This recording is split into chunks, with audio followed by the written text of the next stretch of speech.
Gyandeep YouTube channel पर आप सबका स्वागत है। आज मैं आप सबको इस वीडियो में हिंदी साहित्य के आदिकाल के बारे में बताऊंगी। इस वीडियो में मैं संपूर्ण आदिकाल को कवर कराऊंगी। आदिकाल से ऐसा कोई भी पॉइंट नहीं छूटेगा जिससे कि एग्जाम में क्वेश्चन पूछे जाते हैं। तो आप वीडियो को लास्ट तक जरूर देखिए। वीडियो पसंद आए तो वीडियो को लाइक से सब्सक्राइब करना ना भूलें। वीडियो स्टार्ट करने से पहले हम लोग जान लेते हैं इस वीडियो में हम लोग क्या क्या पढ़ेंगे। तो सबसे पहले हम लोग इस वीडियो में हिंदी साहित्य का काल विभाजन के बारे में जानेंगे। आदिकाल की प्रवृत्तियाँ, आदिकाल का नामकरण करने वाले लेखक, आदिकाल के प्रमुख कवि, उनकी रचनाओं के बारे में जानेंगे। आदिकाल के अन्य कवि कौन है, अमीर खुसरो और विद्यापति जिससे कि एग्जाम में क्वेश्चन पूछे जाते हैं, उनके बारे में जानेंगे। और आदिकालीन साहित्य जो कि मोस्ट इम्पॉर्टेंट है, इससे एग्जाम में क्वेश्चन पूछे जाते हैं तो उस पर विस्तार से चर्चा करेंगे। आदिकालीन साहित्य, सिद्ध साहित्य, नाथ साहित्य, जैन साहित्य, राष्ट्र साहित्य के बारे में बताएंगे। तो वीडियो को लास्ट तक जरूर देखें। तो चलिए देखते हैं क्या है हिंदी साहित्य का काल विभाजन। हिंदी साहित्य का काल विभाजन, हिंदी साहित्य को कितने कालखंडों में बांटा गया है, एक क्वेश्चन एग्जाम में पूछा जाता है। तो हिंदी साहित्य को 4 कालखंडों में बांटा गया है। कितने कालखंडों में बांटा गया है? 4 कालखंडों में बांटा गया है। 4 कालखंड कौन कौन से हैं? पहला है आदिकाल, दूसरा पूर्व मध्यकाल, तीसरा उत्तर मध्यकाल और चौथा है आपका आधुनिक काल। तो हर एक काल की समय सीमा भी एग्जाम में क्वेश्चन पूछी जाती है, तो आपको समय सीमा भी पता होना चाहिए। इसे आप लोग नोट कर लीजिएगा, ये मोस्ट इंपॉर्टेंट है। इसी से क्वेश्चन एग्जाम में बनते हैं। हिंदी साहित्य के जो 4 कालखंड है, तो आदिकाल जो है इसे वीरगाथा काल नाम दिया गया है। और किसने वीरगाथा काल नाम दिया है? आचार्य रामचंद्र शुक्ल ने आदिकाल को वीरगाथा काल नाम दिया है। किसने? आचार्य रामचंद्र शुक्ल ने। एक क्वेश्चन एग्जाम में कई बार रिपीट किया जा चुका है। और दूसरा है आपका पूर्व मध्यकाल, जिसे कि भक्ति काल कहा जाता है। और इसकी समय सीमा क्या है? संवत 1375 से 1700 ईस्वी। आदिकाल की समय सीमा है संवत 1050 से 1375 और पूर्व मध्यकाल की समय सीमा क्या है? संवत 1375 से 1700 ईस्वी। संवत 1375 से 1700। तीसरा है आपका उत्तर मध्यकाल, जिसे कि रीतिकाल भी कहा जाता है। इसकी समय सीमा क्या है? संवत 1700 से 1900। चौथा है आपका आधुनिक काल, जिसे कि गद्य काल कहा जाता है। इसकी समय सीमा क्या है? संवत 1900 से अब तक। तो ये चारों कालखंड की समय सीमा आपको पता होना चाहिए। एग्जाम में यहीं से क्वेश्चन पूछे जाते हैं। और आगे चलते हैं हम लोग। आदिकाल को वीरगाथा काल नाम, सिद्ध सामंत काल नाम, चारण काल, प्रारंभिक काल, आरंभिक काल, विजयपन काल आदि नामों से आदिकाल को जाना जाता है। तो आदिकाल की प्रवृत्तियाँ क्या हैं, यानी आदिकाल की विशेषता क्या है, जान लेते हैं। आश्रयदाताओं की प्रशंसा की गई है। आदिकाल में आश्रयदाताओं की प्रशंसा की गई है, मतलब आदिकाल के जो कवि थे, रचनाकार थे, अपने आश्रयदाताओं के आश्रय में रहते थे और उन्हीं की प्रशंसा अपनी रचनाओं में करते थे। युद्धों का सुंदर और सजीव चित्रण किया गया है, क्योंकि इसे वीरगाथा काल भी कहा गया है। तो युद्धों का वर्णन तो किया गया है, युद्धों का सुंदर और सजीव वर्णन किया गया है। वीर रस के साथ साथ वीरगाथा काल कहा गया है, तो वीर रस की प्रधानता तो है ही, साथ ही साथ श्रृंगार रस का भी वर्णन किया गया है। ऐतिहासिकता के संदर्भ में कल्पना की प्रचुरता की गई है। अप्रामाणिक रचनाएं भी हैं आदिकाल में। सामूहिक राष्ट्रीयता का क्या है? अभाव है। डिंगल पिंगल भाषा है, मोस्ट इंपॉर्टेंट है। क्वेश्चन पूछा जाता है कि आदिकाल में किस भाषा का प्रयोग किया गया है, तो आदिकाल में डिंगल पिंगल भाषा का प्रयोग किया गया है। आदिकाल का नामकरण करने वाले लेखक। आदिकाल को भिन्न भिन्न नामों से भिन्न भिन्न नाम दिए गए हैं विद्वानों द्वारा। तो जानते हैं क्या क्या नाम दिए गए हैं। आचार्य हजारी प्रसाद द्विवेदी ने आदिकाल को आदिकाल कहा है। और आचार्य रामचंद्र शुक्ल ने वीरगाथा काल नाम दिया है, जो कि कई बार एग्जाम में पूछा जा चुका है। विश्वनाथ प्रसाद मिश्र ने वीर काल नाम दिया है आदिकाल को। राहुल सांकृत्यायन ने आदिकाल को सिद्ध सामंत काल नाम दिया है। गणपति चंद्र गुप्त ने आदिकाल को शून्य काल नाम दिया है। मिश्र बंधु ने आदिकाल को प्रारंभिक काल नाम दिया है। महावीर प्रसाद द्विवेदी ने आदिकाल को विजयपन काल नाम दिया है। और डॉक्टर रामकुमार वर्मा और जॉर्ज ग्रेसन दोनों ने आदिकाल को चारण काल नाम दिया है। तो आदिकाल के नामकरण से एग्जाम में क्वेश्चन पूछे जाते हैं। ये भी मोस्ट इंपॉर्टेंट पॉइंट है, जिसे आप लोग नोट कर लीजिएगा। हिंदी आदिकाल के प्रमुख कवि, उनकी रचनाएं। आदिकाल के जो कवि हैं उनकी रचनाएं हैं, इससे भी एग्जाम में क्वेश्चन पूछे जाते हैं। तो मैं वही सारे पॉइंट लेकर आई हूँ जिससे कि एग्जाम में क्वेश्चन पूछे जाते हैं आदिकाल से। तो आप लोग इसे नोट करते रहिए, हो सके तो स्क्रीनशॉट ले लीजिए। कवि कौन है? दलपति विजय आदिकाल के कवि हैं। इनकी रचनाएं क्या है? खुमान डासो। दूसरा है चंद्रवरदाई, इनकी प्रसिद्ध रचना क्या है? पृथ्वीराज रासो, जिसे हिंदी का प्रथम महाकाव्य कहा जाता है।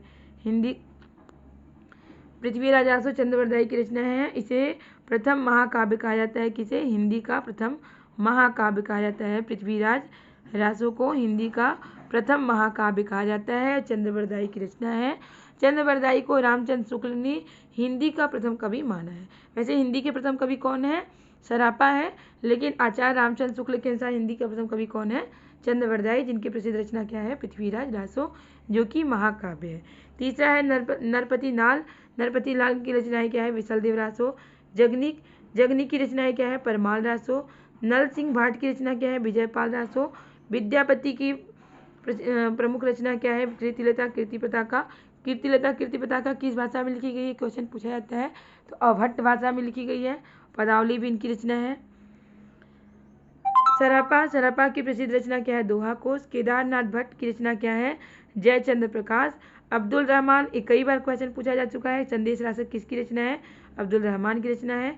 विजय सेन सूरी की रचना क्या है? रेवंत गिरी रास। जीन धर्म सूरी की रचना क्या है? सुलभद्र रास।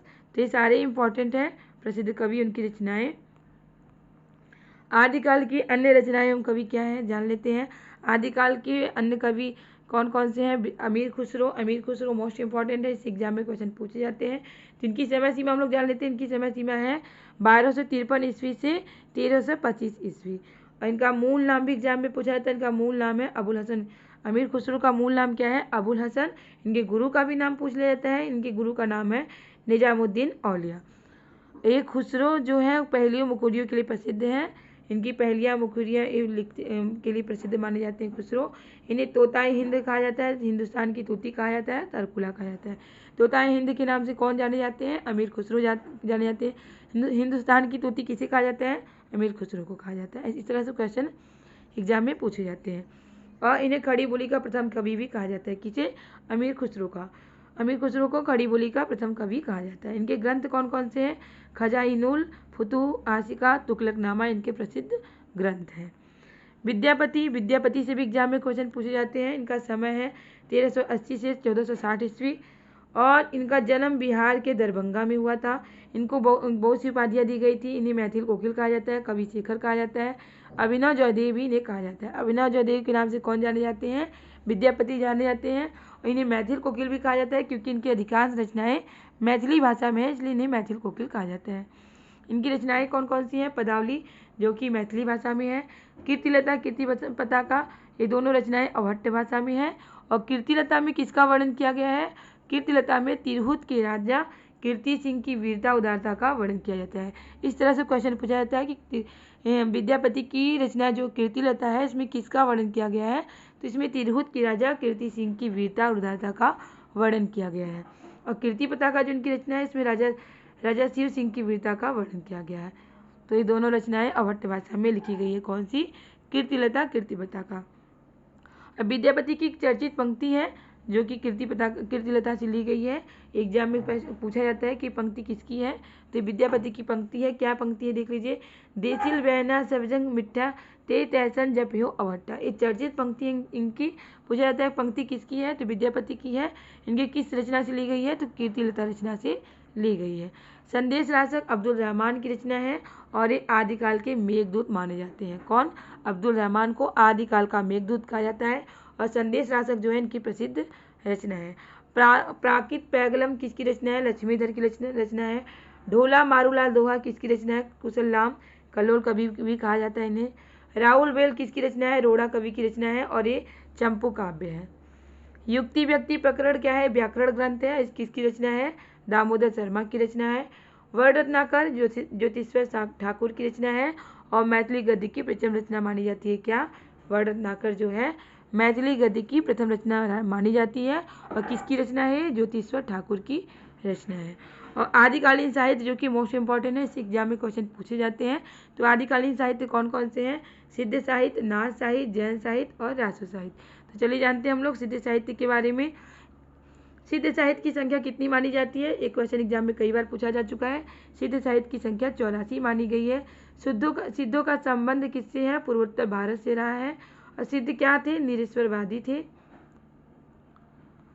इन्हें शास्त्रीय ज्ञान का विरोध किया है। इन्होंने तांत्रिक साधना पर बल दिया है। कौन? सिद्ध लोग जो थे तांत्रिक साधना पर बल देते थे। ये नारी सहवास को ब्रह्मानंद सहोदर मानते हैं। जो सिद्ध साहित्य के कवि हैं वो नारी सहवास को ब्रह्मानंद सहोदर मानते हैं। और प्रमुख सिद्ध कवि कौन कौन से हैं जान लेते हैं। सरापा, सब्रपा, लुइपा। इन सिद्ध कवियों के नाम के अंत में क्या होता है, पा जुड़ा रहता है, जैसे सरापा, सब्रपा, लुइपा। तो सरापा जो है सहज्ञान के प्रवर्तक माने जाते हैं। क्वेश्चन पूछा जाता है कि सहज्ञान के प्रवर्तक कौन माने जाते हैं, तो सरापा माने जाते हैं। और सरापा को हिंदी का प्रथम कवि भी कहा जाता है। इन्हें हिंदी का प्रथम कवि किसने माना है, राहुल सांकृत्यायन ने इन्हें हिंदी का प्रथम कवि माना है। राहुल सांकृत्यायन ने इन्हें हिंदी का प्रथम कवि माना जाता है और यही सर्वमान्य मत है। हिंदी के प्रथम कवि कौन माने जाते हैं, सरापा, जो कि सर्वमान्य मत है राहुल सांकृत्यायन के द्वारा। प्रमुख रचना क्या है सरापा की, सरापा की प्रसिद्ध रचना प्रमुख रचना है दोहा कोश। सब्रपा का जन्म कब हुआ था, 780 ईस्वी। इनके द्वारा लिखे गए प्रसिद्ध रचना क्या है, चर्या पद। लुइपा जो है सरापा के शिष्य हैं, सब्रपा के शिष्य हैं और 84 सिद्धों में सबसे ऊंचा स्थान इनका है। इनकी चर्चित पंक्ति क्या है, कावा तकवर पंच बिडाल चंचल चिए पहिए काल। इनकी चर्चित पंक्ति है, पंक्ति पूछ ली जाती है एग्जाम में, इसलिए आप लोग इसे नोट कर लीजिएगा। डोम्बिपा, इनका जन्म 840 में और 840 में और इनकी रचना क्या है, योगचर्या, डोम्बी गीतिका, अक्षराधिको प्रदेश। नाथ साहित्य के बारे में लोग जानते हैं। नाथ साहित्य जो है सिद्धों और संतों के बीच की कड़ी है। नाथों की संख्या पूछ ली जाती है, नाथों की संख्या कितनी है, 9 मानी जाती है। नाथ साहित्य में स्त्री विरोध का स्वर प्रबल है। जैसे सिद्ध साहित्य के विरोध विपरीत है क्या है नाथ साहित्य। सिद्ध साहित्य में क्या था कि स्त्री का सहवास ब्रह्मानंद सहोदर माना जाता था, तो इसमें क्या है स्त्री विरोध का स्वर क्या है, प्रबल है। निवृत्ति मार्ग पर विशेष बल दिया गया है। ब्राह्मणवाद और शास्त्रवाद का विरोध किया गया है। और नाथ साहित्य के कवि कौन कौन से हैं, नाथ साहित्य कौन कौन से नाथ साहित्य के कवि कौन कौन से हैं, मत्स्येंद्र नाथ, ये गोरखनाथ के गुरु हैं। ये अंतिम सिद्धि में पहले नाथ माने जाते हैं। क्वेश्चन पूछा जाता है कि अंतिम सिद्धि में पहले नाथ माने जाते हैं कौन, मत्स्येंद्र नाथ। इनके गुरु का नाम क्या है, जलेंद्र नाथ। गोरखनाथ जो है नाथ संप्रदाय के प्रणेता माने जाते हैं कौन, गोरखनाथ। मिश्र बंधुओं ने गोरखनाथ को प्रथम गद्य लेखक माना है। प्रथम गद्य लेखक किसे माना जाता है मिश्र बंधुओं के अनुसार, तो गोरखनाथ को माना जाता है। चरपटनाथ जो है वो गोरखनाथ के शिष्य हैं। ये बाह्य आडंबरों को रखने वाले साधु को फटकारते थे कौन, चरपटनाथ। तो इन्होंने इन पंक्तियों द्वारा इसका बाह्य आडंबर रखने वाले साधु को फटकारा है क्या, एक सेती पटा, एक नील पटा, एक तिलक जलेऊ, एक लंबी जटा। इन पंक्तियों के द्वारा इन्होंने बाह्य आडंबर का विरोध किया है। चौरंगीनाथ जो है ये मत्स्येंद्र नाथ के शिष्य हैं और गोरखनाथ के गुरु भाई हैं। इनकी प्रसिद्ध रचना क्या है, यहाँ पे आप लोग रचना लिख लीजिएगा। इनकी प्रसिद्ध रचना है प्राण साखली। जैन साहित्य जो है जैन रचनाकारों की भाषा क्या है, अपभ्रंश है। सिद्धांतों का वर्णन किया गया है। चरित्र पर विशेष बल दिया गया है जैन साहित्य में। और काव्य में उपदेशात्मकता और रहस्यात्मकता की प्रवृत्ति है। प्रकृति, चित्र और नारी सौंदर्य का वर्णन किया गया है। प्रमुख जैन कवियों के बारे में जान लेते हैं। स्वयंभू जो कि प्रमुख कवि हैं और इन्हें अपभ्रंश का वाल्मीकि कहा गया है। क्वेश्चन कई बार पूछा गया है कि अपभ्रंश का वाल्मीकि किसे कहा जाता है, तो स्वयंभू को कहा जाता है। इनकी प्रसिद्ध रचना क्या है, पौमचरी, ऋषिणेम्बी चरी, जो कि जिसमें कि राम कथा का वर्णन किया गया है। आचार्य देवसेन की प्रसिद्ध रचना क्या है, श्रावकाचार। श्रावकाचार में क्या है, 250 दोहों में श्रावक धर्म को प्रतिपादित किया गया है। धनपाल जो है ये धक्कड़ वैश्य कुल के थे कौन, धनपाल। इनकी प्रसिद्ध रचना क्या है, भविष्यत कथा इनकी प्रसिद्ध रचना है। शालीभद्र सूरी की प्रसिद्ध ग्रंथ क्या है, भरतेश्वर बाहुबली रास इनकी प्रसिद्ध रचना है। ये क्या है, खंड काव्य है जिसमें 205 छंद वर्णित है। सोमप्रभ सूरी की रचना क्या है, कुमारपाल प्रतिबोध, ये उपदेश ग्रंथ लिखा है इन्होंने। जैनाचार्य मैगतुंग की प्रसिद्ध रचना क्या है, प्रबंध चिंतामणि। आसगु कवि की प्रसिद्ध रचना क्या है, चंदनबाला रास, जो कि 35 छंदों का लघु खंड काव्य है। जिनधन सूरी की प्रसिद्ध रचना क्या है, स्थूलीभद्र रास। हेमचंद्र के बचपन का नाम क्या है था, चंगदेव। इन्हें अभ्रंश का प्राणी कहा जाता है। क्वेश्चन पूछा जाता है कि अभ्रंश का प्राणी किसे कहा जाता है, तो हेमचंद्र को कहा जाता है। इनकी रचनाएं क्या है, शब्दानुशासन, छंदोनुशासन और कुमार पाल चरिव हेमचंद्र की प्रसिद्ध रचनाएं हैं। रासो साहित्य के बारे में जानते हैं। रासो साहित्य डिंगल पिंगल काव्य शैलियों में लिखा गया है। क्वेश्चन पूछा जाता है कि रासो साहित्य किस काव्य शैलियों में लिखा गया है, तो डिंगल पिंगल काव्य शैलियों में लिखा गया है। और डिंगल जो है, डिंगल क्या है, अभ्रंश मिश्रित राजस्थानी भाषा है और पिंगल जो है अभ्रंश मिश्रित ब्रजभाषा है। वीर और श्रृंगार रस की अभिव्यक्ति है रासो साहित्य में। युद्धों का सजीव वर्णन किया गया है। चर्चित रासो ग्रंथ कौन कौन से हैं, जान लेते हैं। विशलदेव रासो नल सिंह नाल की रचना है। एक प्रेमाख्यानक काव्य है। इनकी नायिका कौन, राजमती है। परमाल रासो जो है आला खंड है। इसके रचनाकार कौन है, जगनीक है। इसमें क्या किया गया है, इसमें मसोवा के राजा परमदीदेव के सेनापति आला एवं उदल का वर्णन किया गया है। हमीर रासो के रचनाकार कौन है, सारंगधर। इसमें रणथंभौर के राजा हमीरदेव चौहान का गौरवगान किया गया है। पृथ्वीराज रासो के रचनाकार कौन है, चंद्रवरदाई। पृथ्वीराज रासो को हिंदी का प्रथम महाकाव्य कहा गया है, इंपॉर्टेंट है ये।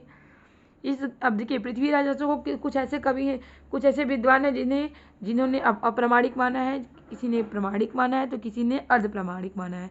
तो क्वेश्चन पूछा जाता है कि पृथ्वीराज रासो को अप्रामाणिक किसने माना है, तो आचार्य रामचंद्र शुक्ल ने माना है और राम कुमार वर्मा ने। प्रमाणिक किसने माना है पृथ्वीराज रासो को, तो श्याम सुंदर दास और मिश्र बंधु टांग ने पृथ्वीराज रासो को प्रमाणिक माना है।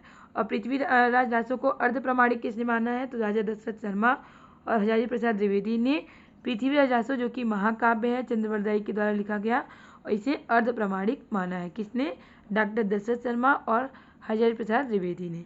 कुमार रासो दलपति विजय की रचना है। इसकी भाषा क्या है, डिंगल भाषा है। आदिकाल के अन्य रचनाएं कवि कौन दे रहे हैं आपके प्रमुख आदिकाल से बनने वाले इंपॉर्टेंट पॉइंट, जिससे कि एग्जाम में क्वेश्चन पूछे जाते हैं।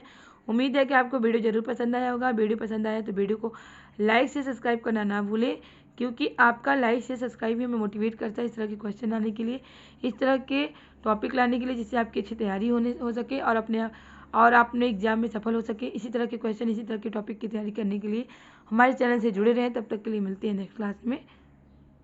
बाय।